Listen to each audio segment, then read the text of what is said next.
Hello! Welcome to another Spellbringers Shoutcast. Today, we have a game between Andrew, playing as the Nature, or as he likes to impersonate me when I say it with my Australian accent, Nature. So he's playing Nature, and Zane is playing the Death. And this is a new map, River Glade. A very nice map. It's the maps are still like a work in progress. We're kind of working out which formula of the maps work the best. And I think what we've sort of come to appreciate is that 4-player maps tend to work really well because the games tend to go a little bit longer. The scouting is a bit more interesting because there's multiple bases. There's a lot more expansions that you can go to. So this is one of the latest 4-player maps, which I think works really well. So Andrew's going for a Hall of Warriors first. Hall of Warriors, a bit more aggressive play style. I think you can again somewhat analogize Nature to like the StarCraft 2 Terran. Playing the Hall of Warriors is like a bio because it's pretty mobile, aggressive army. And the other play style is the Haven. And with the Haven, you get units that work a bit more defensively. It's a bit more like mech. Hopefully, we'll see some of those Haven units as well. And so we see this scouting Lost Soul, something that you don't always see on a 2-player map. Even though it is useful to see what your opponent's going, it's much more important on a 4-player map.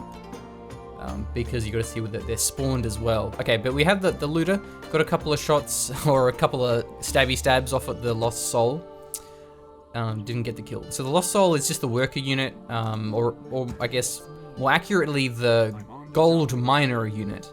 Because Death works a little more interestingly. You don't have resource collection units, you instead build the Blight factories, and they automatically harvest wood. And then the Necromancer is both the constructor of buildings as well as the summoner of units. Zane already has several zombies. These are very important to defend against the looter.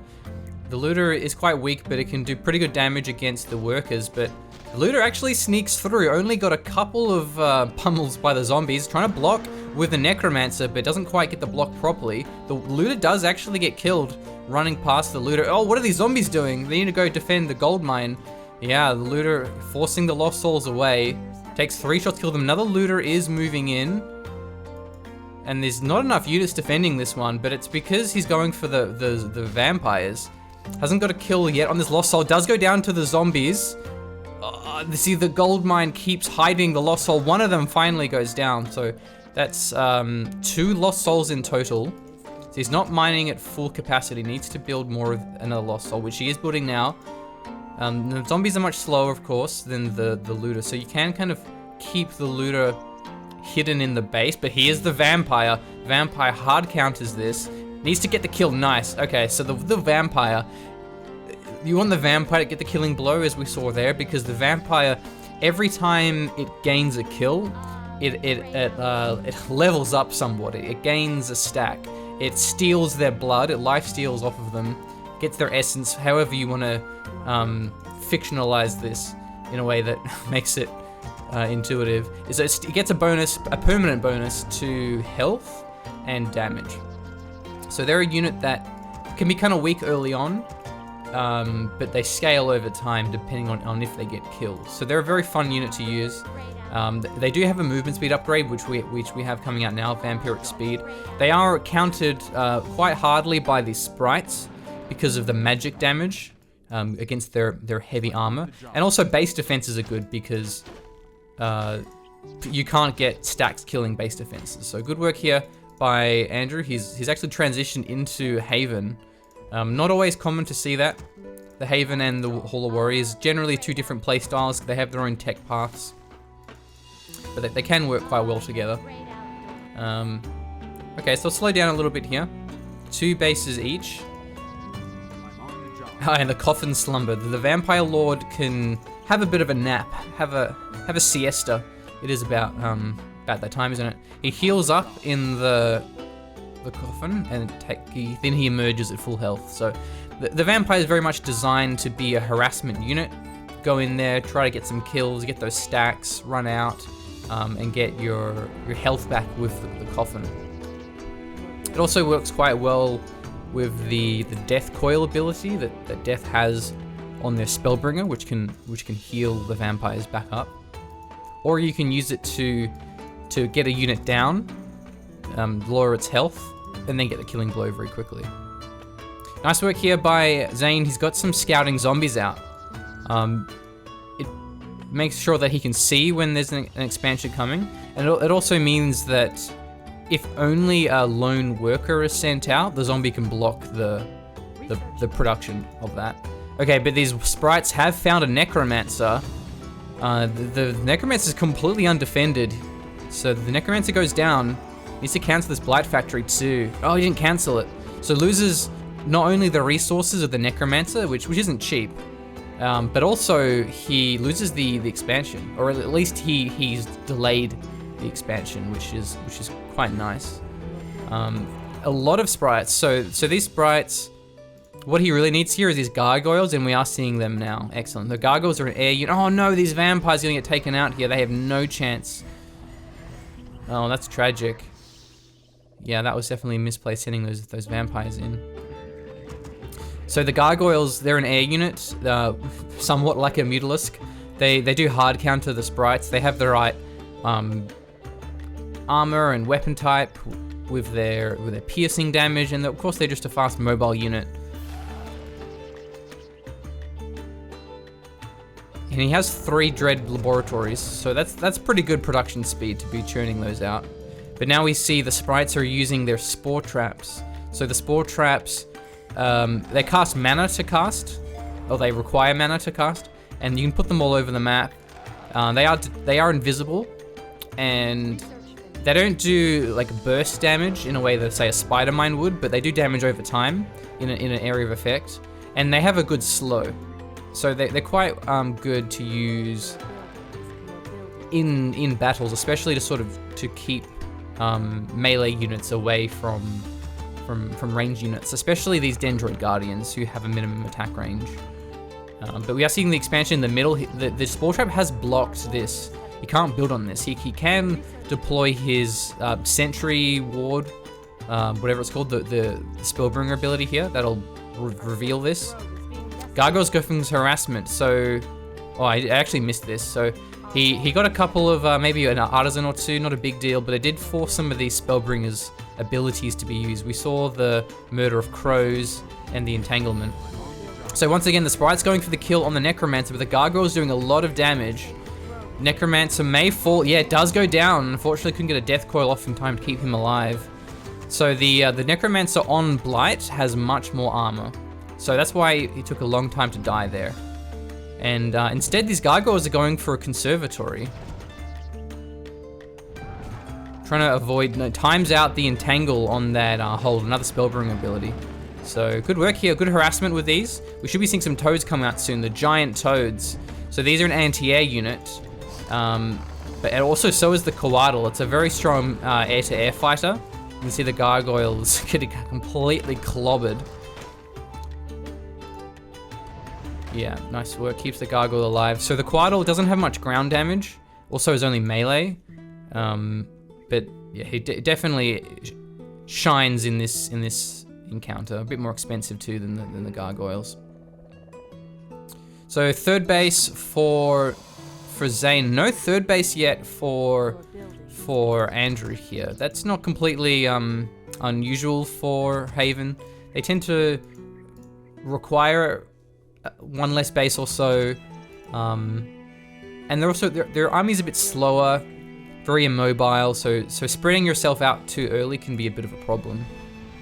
Yeah, here we go. So the Toad leaps out. One of the abilities that it starts with is a leap. Of course, it's a Toad. What would you expect?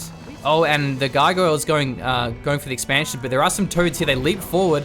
They do have the slurp, so they nibble down on some Gargoyles. Forces the cancel. So Toad's very, very effective anti-air. So with the way that slurp works, it's like the is it consume?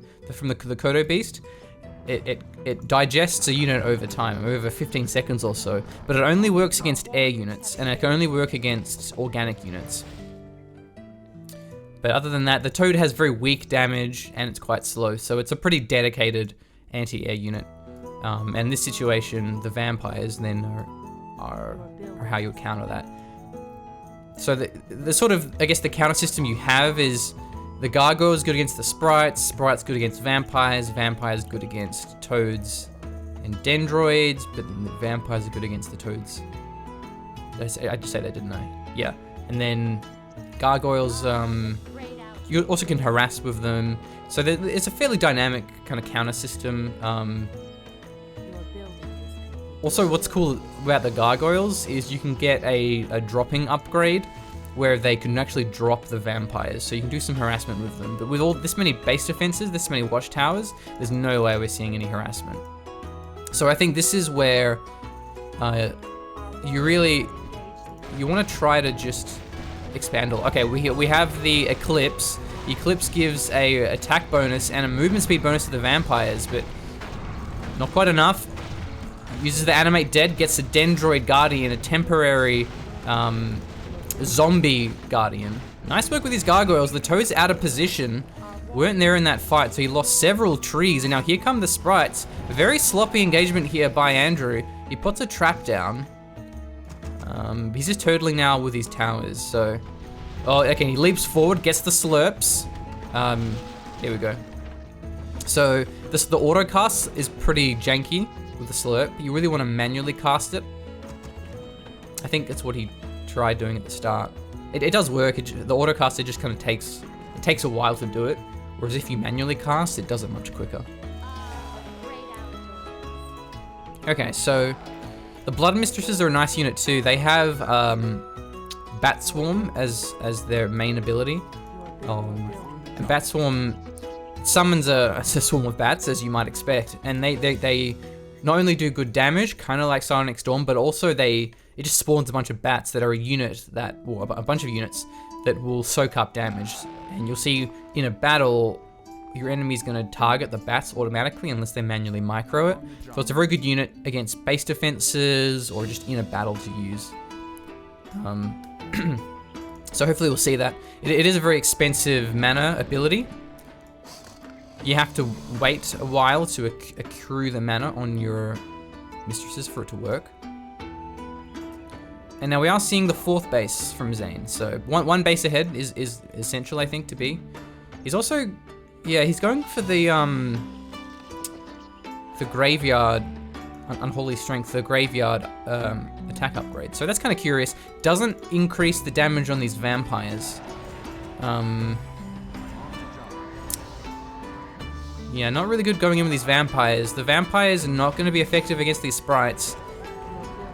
Getting slowed by the traps. There's the Eclipse for the bonus speed. He will get some stacks on these vampires, which is quite nice, but he's losing a lot of them. There's the Murder of Crows. Going to do extra damage against these vampires. Quaddle's meanwhile clobbering these Gargoyles. Loses all of those Gargs. Yeah, now he's summoning some units out of his Necromancer. These are the Hoodlings. So they're a good anti-air unit. They're also good against buildings with their fire arrows. Pretty good range. Yeah, not a good engagement here for Zane. I think his pop cap must be a lot lower, or his food. 86 food against... Can I not select? Oh, that's Koth. Yeah, he's down 15 food, so that was definitely a bad fight. The other thing with vampires too is while they do accrue stacks for getting kills, every time you... I should have mentioned this, it's very important. Every time you rebuild a vampire that died, you maintain those stacks. So you don't lose the stacks when you lose and rebuild a vampire. Now that being said, a recent change is you lose 1 stack. So if you have a 10 stack vampire, it'll go down to 9 stacks. So it's still punishing for losing them on top of just the raw cost of losing them. But you can see here that one of these vampires has 160 health. That's the default vampire. Another one has 200 as a max health. So that one has 4 stacks. So I think the game plan here for Zane, he needs to keep Andrew off of getting a 4th base. I think he's going to have a hard time attacking attacking Andrew head on, unless he gets his Death Pyramid. That's a very powerful ability against the slow units like the trees.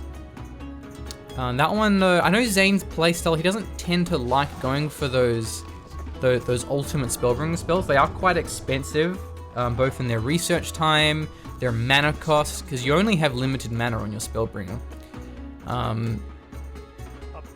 And they have a long cooldown too. So he doesn't like going for those, but I think in this situation, the pyramid is absolutely crucial. It forces these units to sort of spread out, because it cools down a giant pyramid, which has this pew laser beam that just kind of melts them. And you can dodge it with fast units, like the sprites can just dodge them, but things like the dendroids can't, and it adds a lot of disruption to the battle, because while they're trying to dodge, you have your units that are attacking them. Okay, so he is trying to attack here. The army's sort of spread out. It's kind of a weird fight.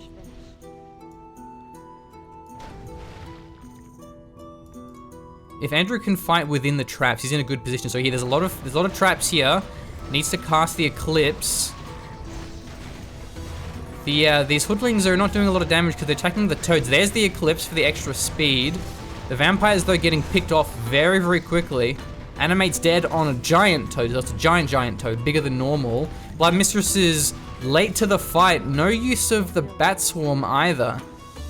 Yeah, that was a very bad fight for Zane. So what he should have done is waited until he had this rally of Blood Mistresses, waited until he had enough mana, which is 150 mana, to cast his Bat Swarm, and then lead the fight with those bats. Because then what happens is then all of these trees, the sprites, they'll all be targeting the bats in the air. So then while they're attacking the bats, then the vampires go in. Then they start attacking, get their lifesteal. Yeah, that makes a very big difference. Because now I think the army's too big here. These trees, once you get a critical mass of them, they can be very hard to take out. Still, we are going to have a lot of Blood Mistresses with mana coming up soon. So if you can delay this fight for maybe 10, 15 more seconds, we should see a lot of swarms here. We can't attack too early. No, this is too soon. No, he's losing his mistresses. Okay, there's one swarm. There's one. That's it. You can see they are soaking up some damage. Runs over the trap with his zombies. Okay, another blood swarm. It actually pulls in a tree with the Blood Mistress as well. That's their other ability. So pretty good fight, actually. He needs to try and keep these Blood Mistresses alive. Nice work with these chains, locking those trees in. They can't run away. The zombies slow them down. Yeah, that actually went pretty well. His vampire is going to get some stacks, which is very, very important. He can continue to pull these in. Oh, no, he pulls in... Did he pull in a... I'm not sure what happened there. The fairy dragons. I'm going to actually cyclone. Okay, the cyclone pulls up those mistresses into the air. It means they can't cast. They're silenced. They can't attack ground units, and they can only walk very slowly. Kind of curious, though, because their other ability is actually the Null Bomb. The Null Bomb, it's like a mana burn, minus the damage. So I think Null Bomb's probably better. Oh, look at these traps. Devastating. So, with the traps... Oh, no, but he's not attacking the 4th base. That's what Zane needs to do here. He's won the fight. He has the map control. He needs to deny the 4th base. That would be the winning move here. Oh, and Ned's going to lose more of these Blood Mistresses. 2 of them go down. They're a very expensive unit. Using the Entangle to keep them in position. Nice work from Andrew. Not enough piercing damage here. Oh no, and these vampires, they're still slumbering. Ah, pull them up. More Blood Mistresses are getting sniped. This is a devastating turnaround. Oh no. So these sprites are a very cheap unit. They only cost gold, so they're like a trash unit. A concept from Age of Empires, you know, what is it, a food wood only unit. So they're a trash unit. Losing them doesn't matter, but these Blood Mistresses, very, very expensive. Very timely with their mana too. But now the 4th base is mining. Is he going for it now? Yeah, it might be a little too late because there's what, 1 tower, and especially when you have Entangle and Crows, you can delay for some time. There's a huge rally of Dendroid Guardians. These hoodlings are pretty bad against guardians, but actually that many hoodlings can take out these buildings very quickly with those fire arrows. Still having 4 bases, a 5th base for Zane, so he's looking pretty decent. He's actually going for the hoodling tech. We're going with a lot of tech, really. He's got the vampire upgrades, the hoodling upgrades. He has double graveyard, so he is upgrading a lot of units at a time. Oh, and the trees are pushing out for a counterattack. Very, very smart. He can't defend this base, but he can get the base in the center. Nice work. They have their siege damage, so they take out those structures very quickly. And now the army's out of position. Oh, he's running his hoodlings through these traps. Devastating. Manages to pick off the fairy dragon. The blight vessel is a detection vehicle, so he will see these traps, but maybe too late. Here come the vampires with their eclipse. Sprites have great damage against them. Hoodlings can take out the sprites very fast too. I think there's too many units here for Zane to take out all of these trees and sprites, but he did lose his 4th base. Vampire's getting a lot of crucial stacks. So the way that the stacks work is for every food that the unit costs, you get X stacks. And these trees that cost, I think, 3 food end up giving a lot of mana over to these vampires. So that looks pretty good. So trading a base for base is definitely in the favor of Zane. I think given that he's getting a lot of stacks on these vampires. And Andrew, he has pretty good upgrades too. Oh no, and these blood misters are getting sniped. He needs to keep these units alive. It's very important to preserve them, and he keeps kind of losing them. The toads also have piercing damage, so they can snipe them decently. Ah, the great outdoors.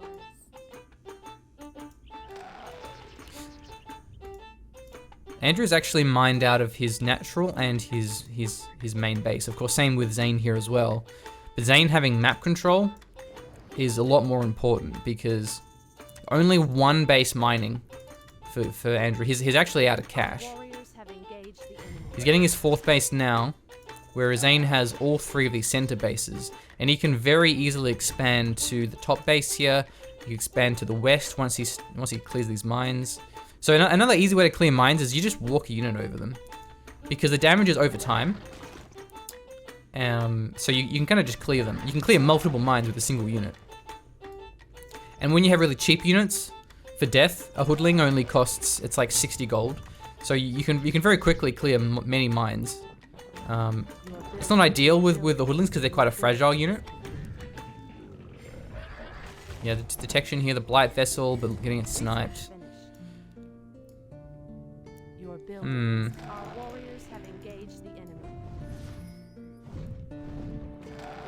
Right now, he just needs mass gargoyles. Oh no, this hoodling's getting cleaned up. So the gargoyles are great against the sprites and the fairy dragons, and of course, because they're flying units, the traps are completely irrelevant. Okay, here come the dendroid tree herds. They have a full mana, which means they can summon a lot of saplings. The saplings are a temporary combat unit. Okay, there's the spat swarm, very effective. Yeah, swarms on the trees, swarms on the saplings, but here is the sapling swarm. Sprites need to be focus fired by these hoodlings, so they do very low damage against the those heavy tree herds or the medium armor tree herds. Yeah, hoodlings, no target fire. Vampire lords getting cleaned off by the sprites and the trees in combination. Pretty bad fight here. At least again, keep these mistresses alive. Oh no. There's the chains, but a little bit too late. There's no vampires around to kill those chained trees. Now the weakness, I suppose, with the gargoyles is that they're very bad against towers, and that's where hoodlings shine. Because hoodlings have the fire arrows. Okay, he uses the true strike, so giving extra rate of fire to these trees. We see him going for Shepherds of Rot. Interesting transition. So he's going the full tech path. He went both the graveyard tech path and the mana tech path. I'm not sure how effective the Shepherds will be because their main thing is that they give corpse explosion to the zombies, which does AoE when the zombie dies. But the tree herds, sorry, the guardians have so much health that splash doesn't really matter. Okay, Death Knight. But it doesn't do anything. Yeah, I think this is kind of awkward play from Zane. He needs to keep a critical mass. Again, needs a lot of gargoyles. I think that's his main weakness. He needs more air units. So I think it also would be cool to see the. Oh, this is sneaky. Look at this, throwing rocks over the high ground. If he went the ghost ships, they're a flying unit which has a weak siege damage, but they can actually drop down rowdy pirates to kill workers and destroy buildings. And they have pillage, so they get resources for doing that. So the ghost ships are, I think, really nice, not only against harassment, but also you could drop them on top of these dendroids. Because the dendroids have a minimum attack range. And with their light armor, which is vulnerable to melee attacks. Yeah, it used to be called medium armor. It's been changed. I think I called it medium armor once. So I think ghost ships would be good because they allow you to play a lot more aggressively. Hoodlings, yeah, not gonna cut it. I don't think.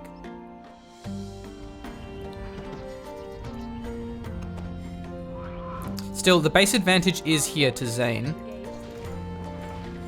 Yeah, oh, he actually has the food advantage too. Going for a flank attack. Fairies are using the whirlwind to keep these vampires in the air. Hoodlings, though, not attacking their intended targets. There's the true strike and the crows. Animate dead on the vampire lord. Oh, but whirlwind's up in the air to take that one out of the fight. Only can target the air units in this situation. Hoodlings very, very weak against these trees. Yeah, very nice play. I think the Spellbringers, Spellbringer abilities made a big difference there. True strike. And the crows both make a big difference to that fight. Yeah, and whereas we aren't seeing Zane use his Spellbringer abilities much, Zombie Plague is very good. It's like lowers damage, spawn zombies off of dead enemies, Pyramid again. So I think maybe that's an important point of distinction. But mainly, it's just the armor composition is kind of weird. Like these hoodlings aren't going to do anything because what happens is he attack moves with them. And then they attack these trees and do no damage. That's kind of the problem with them. Like if they're, in theory, if they're attacking hoodlings, they're good, but that doesn't really ever happen. Yeah, and once again, we're seeing excellent whirlwinds. Look at this, keeping these zombies in the air. That's really, really good play. They can move, but that's kind of it. They can move and attack air units when they're in the air. Oh, he can kill the, yeah, he got the spirit owl, nice. This is a scout unit. Kind of late with that cloud. So cloud makes units have full evasion in the cloud, but there's only like one tree, so a little late. So even though Zane's trading pretty badly, he just has so much more gold that it doesn't really matter. But once again, he's not denying the bases. That's the crucial thing. It doesn't matter if you have map control. If you're not denying bases, then there's kind of no point. He does get scouted though, and given this cliff positioning, it should be very easy to kill that with the hoodlings, the fire arrows. There's no traps there blocking off this base as well. So, because again, Andrew's going to mine out of money. He's going to mine out of his third base, so he's going to be back to a single base income. Zane can just keep expanding.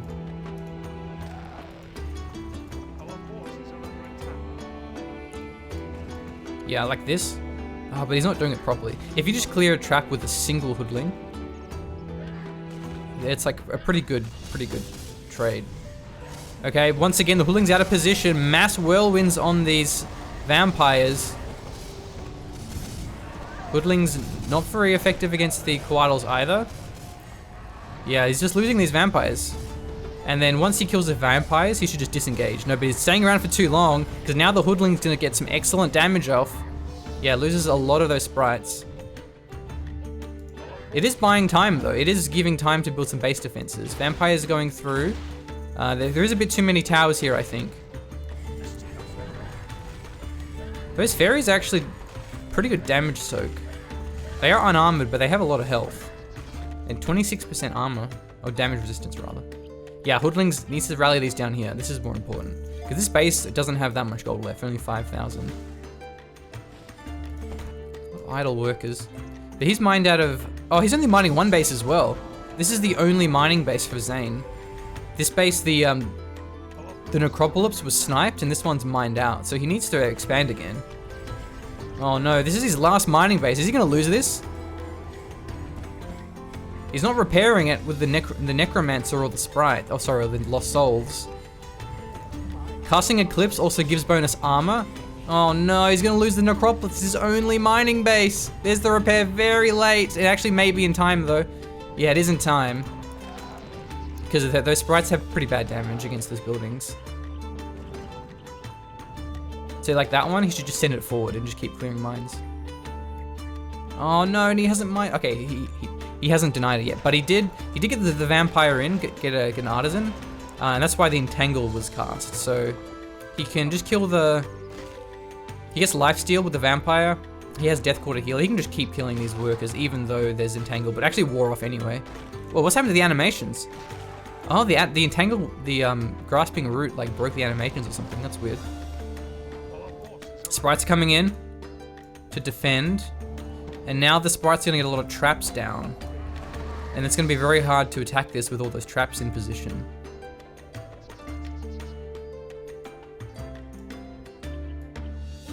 Yeah, is it too late to kill this base?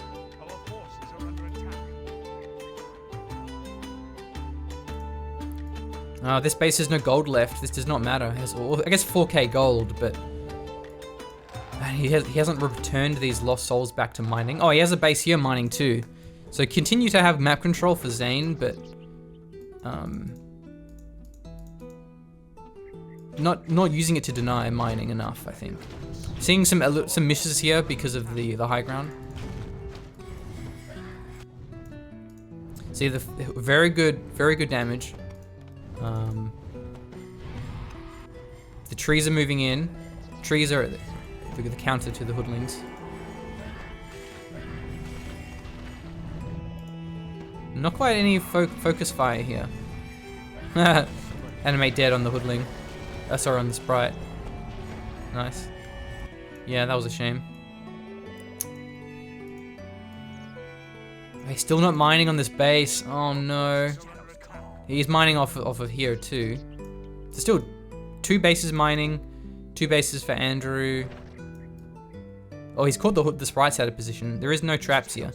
So the vampires should get some kills, but look at these fairies. They can just use the whirlwind. And this is absolutely why he needs gargoyles. Even, again, ghost ships have pretty good anti-air. Oh no. Decent damage too. So, I mean, it's little, but when there's 4 of them, it's enough to take those out eventually. Woodlings finally show up, a little late. Yeah, because the hoodlings now can force these units away. More blood mistresses. Hopefully they can get their mana. Yeah, here we go. Oh, uses the murder of crows. Very good against these hoodlings. Ah, doesn't quite get those dragons. In this situation, he's probably better off just going for the hold. Uh-oh. I think he used the army attack all command. Oh no, mistresses. A couple of chains. The chains weren't going to do anything though because there were no units there to follow that up. So now he gets the hold, nice. So that's going to be the only mining base after this gold dries out, which I think is longer than I keep assuming it will be. Oh no, loses them again. Maybe he should like use hold ground with his blood mistresses. Finally fixes that. Because if he uses hold ground or patrol, they won't get pulled into the army move all command or the attack all army command.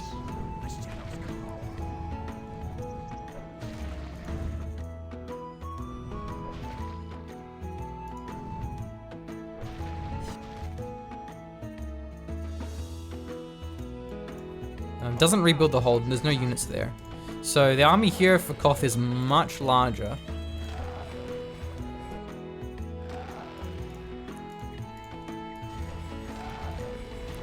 Putting a lot of traps down on top of these trees, very nice. Grasping roots to lock the vampire in place. This army is too small, he can't fight this. I think he should have just lost his base, defend under these towers, and because he still has 2 mining bases. So Attacking in there was definitely a bit of a throwaway. I think we've just lost a couple of units for that. Our forces are under attack.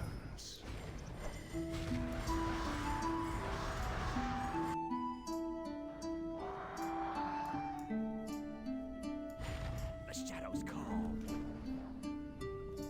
Okay. Now these base defenses aren't much of a deterrent. Okay, finally with some gargoyles. Attacks in, army's too small, or uses the cloud.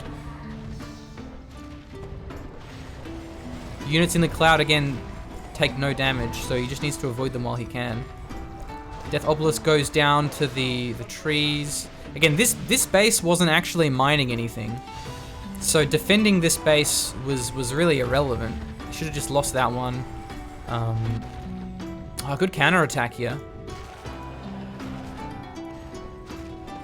But now his army's too small. He just needs to kind of keep an army up. Oh, look at this! Goes in with the tree herds, gets the saplings down, take out the mining. Again, he could repair this with the lost souls. That's pretty cool. Nice harass. Because he must have a lot of wood. Yeah, he's got 2,500 wood. He decides that he doesn't need to mine with these tree herds. GG, wow. Yeah, that's kind of a sad game there for Zane. I think his overall strategy was kind of the wrong one.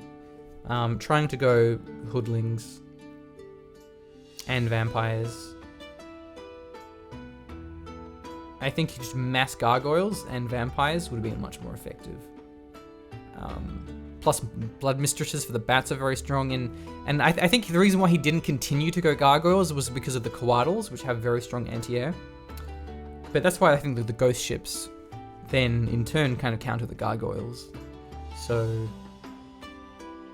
yeah, overall that strategy I think was a bit of a problem, but beyond that we also just saw a lot of kind of misplays and stuff, like mainly not keeping those blood mistresses alive, not denying the expansions when he had map control, like trying to go for the natural when the third was just being built, like those kind of problems. Very well played game by Koth though. I really liked the use of the whirlwinds. That's a new ability, so it's kind of cool seeing that ability be used a lot to put the vampires in the air. It's kind of good positioning I think from him. Always sort of catching Zane out of position. So yeah, that was a great game. I enjoyed watching that. Thanks for tuning in. Yeah, I hope you stick around. Play some Spellbringers with us. The Discord, we play games every weekend. So join the link. It's in the description for the Discord. Say hi. We're happy to play some games and show you the ropes. So other than that, subscribe to the channel and I'll see you next time. Thank you.